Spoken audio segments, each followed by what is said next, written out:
Alright, Rockstar just gave us an extended look at the GTA 6 and there is a lot here. And I'm not talking about trying to find some hidden feature in a reflection or making theories based on something we can barely see. This time, we actually got to see the gameplay, and throughout the footage, Rockstar showed a bunch of details about interactions, combat, stealing cars, Jason and Lucia, activities, the water system, and the open world. So I went through the extended look, and in this video, I'm going to cover the details that were actually shown while being careful about the things that are still only speculations. Starting right at the beginning, Jason and Lucia arrives at what looks like an apartment complex, and one of the first gameplay details we see is an interaction system that looks very similar to Red Dead Redemption 2. Jason can focus on someone and get different interaction options. We don't see enough to know exactly how deep the system goes with normal NPCs, but we do get a really clear example with a dog. Jason focuses on the dog, and the options shown include scolding it, petting it, and studying it. The interesting part is that study option. The footage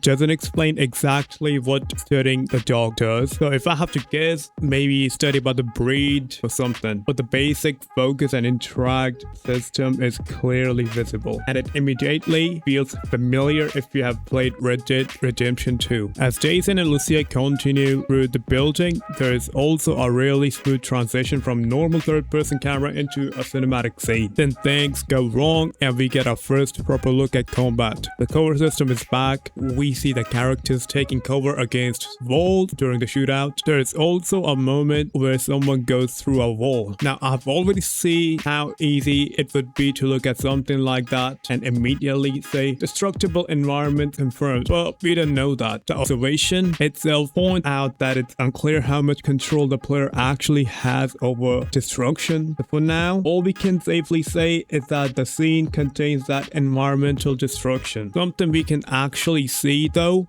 is characters picking up weapons that have been dropped during combat. And then there is the shooting itself. There are multiple moments in the extended look that feel reminiscent of Max Payne 3, particularly because of the slow motion element. Later in the footage, we get a much clearer look at slow motion aiming, but even early on, that influence is noticeable. There's also a really interesting moment involving Lucia. Jason asks for cover fire and Lucia starts shooting. Could that mean GTA 6 lets us give commands to other protagonists? Maybe, but this is not confirmed yet. This could simply be a scripted part of the mission, so I'm definitely keeping an eye on it, but I wouldn't call companion command a GTA 6 feature based on this footage alone. We are then briefly introduced to a character identified as Mendez, who appears to have some kind of law enforcement connection and maybe an antagonist. The footage moves through another apartment, and this is where all the environmental details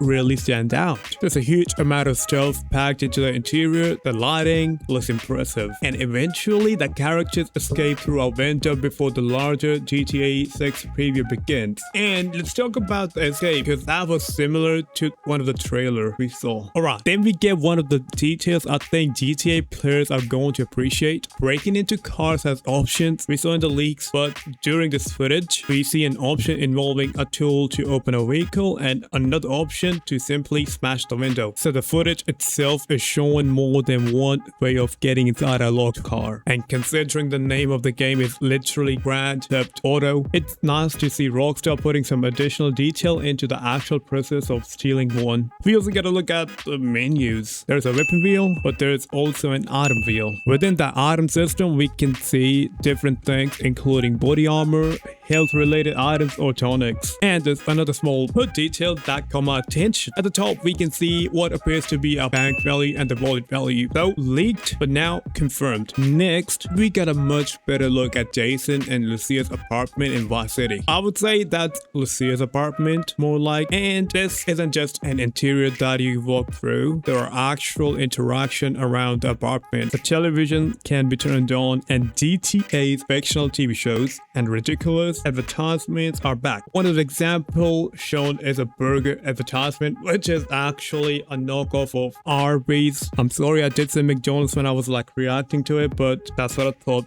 at the first time. But probably the more interesting interaction is the refrigerator. Jason opens it and there are multiple drinks available. So something called a Blitzberry smoothie. Interface seems to show different colored effects when looking at the smoothie. These could represent something like energy and focus, possibly connected to slow motion ability we see later. But again, that exact function isn't confirmed in the footage. What the footage itself definitely show later is an R2 prompt to hold hands. There's also a tiny animation detail when Jason and Lucia leave their apartment. Jason holds the door open for Lucia. And apparently this happens multiple times throughout the footage. It's also some huge gameplay mechanic, but it shows how the two characters can acknowledge one another while moving through the environment instead of behaving like two completely independent NPC models. They then get into a red car, late 80s or early 90s BMW M3, and there are two smaller details here that are really easy to miss. If you look at the minimap, the building appears to have slightly 3D look instead of being completely flat. And when Jason makes a turn, you can actually see the car blinker turns on and off afterwards. GTA 5 didn't have functioning turn signals like this, so it's small detail, but it makes the driving feel that little bit more realistic. And now we get a better look at the Vice City while they are driving, and this is where the Gen City really becomes noticeable. There are cars everywhere, there's traffic, there's construction, there are pedestrians all over the sidewalks, there are people waiting at the bus stop, there's simply a lot of things happening at once. Now one big thing, as per GameSpot, that GTA 6 world is roughly twice the size of GTA 5 and 3 times the size of Red Dead Redemption 2 map. Okay, now moving into another montage, we see Jason leaving a convenience store while eating food and his health increases. There are also bikes visible behind him, so I guess we can steal the bikes. Well, then we see Jason perform a hood slide going into another combat encounter, and then we get Lucia's hand-to-hand combat. Her fighting animation looks noticeably skilled. We know she's a boxer, she's a fighter. Hand-to-hand combat is going to be one of her skills. This moment might be some kind of counter, but once again, we don't know enough to confirm a dedicated counter mechanic. The footage also shows some of the more unusual NPC activities around Leonida, including backyard wrestling. If you see, that's John Cena's attitude adjustment that got me there. Now, we get another combat scene where Lucius handles a shotgun one-handed, and on the other hand, like there's a bag. Overall, this section gives us a much better look at both melee and third-person shooting than what we'd previously seen in normal GTA 6 trailers. After that, Jason and Lucia meet another couple at rooftop bar. This is where that R2 to hold hand prompt appears. Lucia also mentions Snapmatic, so GTA's fictional photo social platform is still part of the world. Maybe like Snapchat? A parody version of Snapchat. Then there is a longer conversation involving Jason, Lucia, Brian, and Lori. During this part, we also see a robbery at what looks like DJ's version of a Waffle House. The conversation with Brian also contains a line about knowing when it's time to get out, which interprets when it's time to slow down or leave the criminal lifestyle behind. Then we get another big action sequence. It's one after another, so bear with me. Jason is firing from a moving car during a police pursuit, and we see vehicle damage during the chase. The front of the car takes damage, the engine area is affected, and the footage also shows damage involving windows and tires. Again, those individual ideas aren't completely new to GTA, but this gives us a much clearer look at how the vehicle combat appears in GTA 6. And now we get to probably one of the most interesting sections, the wanted system. We see Jason and Lucia with a 4-star wanted level. They enter a parking lot, their current vehicle is burned, and they switch into a van. Afterward, the police cars appear to ignore the van. At the same time, there are several small icons on the hood that interprets as a piece of information the police know about the suspect. Things like appearance, the vehicle, number of people involved. What we can say is that the wanted hood is clearly displaying more information than simply a 1-star level number, and changing vehicles during the sequence affects what is shown. And speaking of stars, we see a 4-star wanted level, but the HUD visibly has room for 6 stars. So the footage clearly shows a 6-star scale. That's a pretty big detail for anyone who remembers the older GTA 1 system. We then see scenes involving roles, crew, and characters discussing taking out an area before the footage moves back into more open world gameplay. And this is where Rockstar starts showing off activities. First, Jason is playing basketball in his driveway,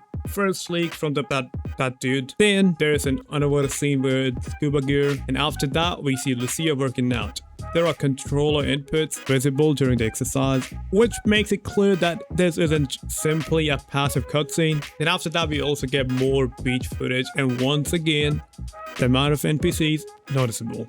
The beach still looks heavily populated. That's important as an observation because Rockstar is continuing to show the level of population density across different scenes rather than only in one busy city shot. Then there's character switching. While Jason and Lucy are together in a car, the footage shows the ability to switch between them. Similar to GTA 5, switching can happen when they are close together as well as when they are separated. During the same section, the wanted hood appears again with a 2-star wanted level, and the icons on the hood are suggesting the car, face, clothes have been identified. And then there's a scale of the city. Once Lucia jumps off the building, that gives us a really beautiful view of the city, like how large it is, all the buildings. The graphics are especially notable because of scale at what Rockstar is delivering them. There are also moments where the camera movement and the transitions make the game feel extremely cinematic. That's obviously subjective rather than a mechanic, but visually it's one of the best things I have ever seen with these eyes. So now Jason appears to be moving through an environment while following or protecting a group of people before another shootout begins, and this section gives us one of the best